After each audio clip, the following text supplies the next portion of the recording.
Hey guys, Marty here. Today I wanted to just do a quick video before I start my stream. I was thinking about this in the shower.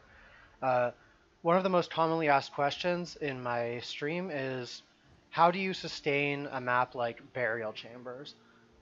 Because last league and this league I ran a ton of Burial Chambers.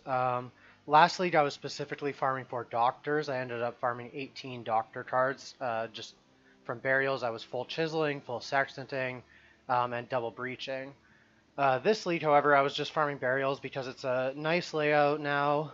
They changed to this league for anyone unaware. It's pretty linear. It has an insane monster count. On average, I was getting 700 to 800 monsters counted with my rampage stacks from my Bisco's Leash. Um, just from pack size, no sextants, no Zona mods, just straight up pack size rolls, Alkin going. And I not only sustained my burial chambers, I actually had a massive excess. I've sold about 150 burial chambers so far. I still have 47 here, and I still have all these ones up for sale at 2 chisels each. And a lot of people buying them from me, as well as a lot of people in my chat were asking me, how do I sustain the burial chambers?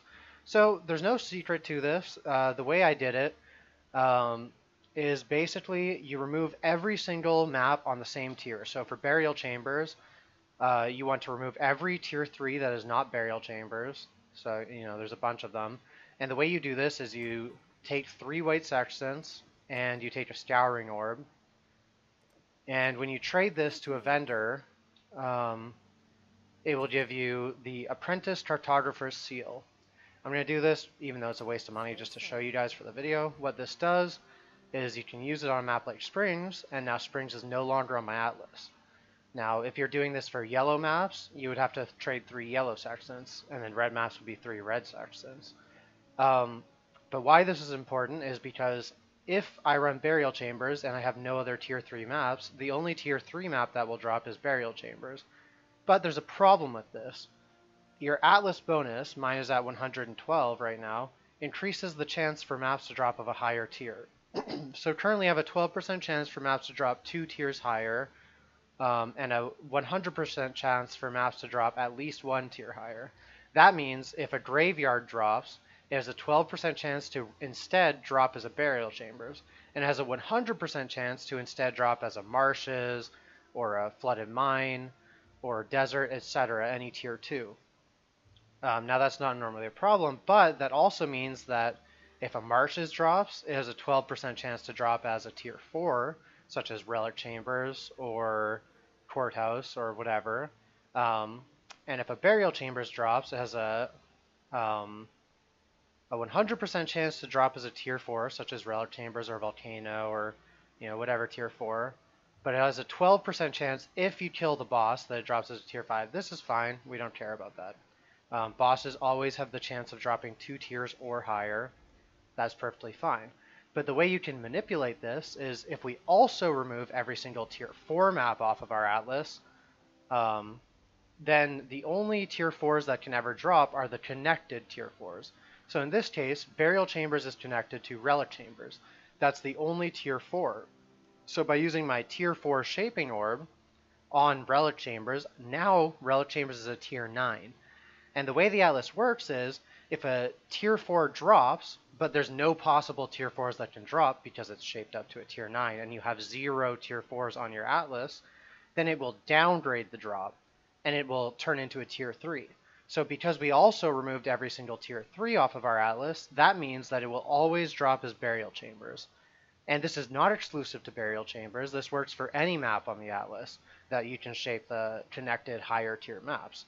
So, for example, last league, I had Unshaped Waste Pool, I shaped Bog, and I shaped Orchard, and I removed every single tier 9 and every single tier 10, and I would run my Waste Pools, I would just alch and go, and I would almost entirely sustain them, despite it being a tier 9 map, and I'm not chiseling, I'm not sextanting, I'm not using Zona mods, I'm just straight up alching and going. Not even rolling for high pack size. And I would almost entirely sustain my waste pools, and sometimes I would even go up in waste pools. This can also be applied to Volcano. You remove every single tier 4 map and every single tier 5 map, and then you shape sulfur vents into tier 10, which makes it so that the only possible tier 4 drop is Volcano. The only possible tier 5 drop is Volcano because there are no other tier 5 maps on your atlas.